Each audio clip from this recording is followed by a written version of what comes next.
After a week-long delay, South Park is back with the 5th episode of season 27. And this one dives straight into prediction markets, Washington politics, and the Israel-Gaza conflict.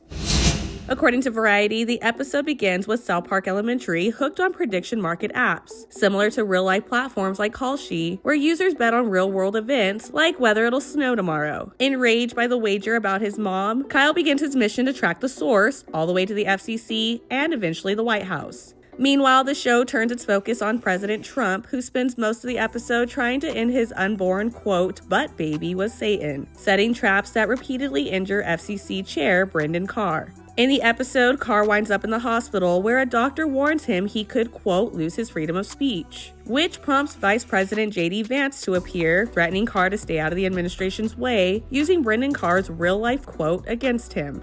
We can do this the easy way, or we can do it the hard way. Back in South Park, Kyle's mom Sheila travels to Israel to confront Prime Minister Benjamin Netanyahu in what Variety described as one of the show's most serious moments in years. Just who do you think you are? Killing thousands and flattening neighborhoods, then wrapping yourself in Judaism like it's some shield from criticism. But not everyone was impressed with the episode.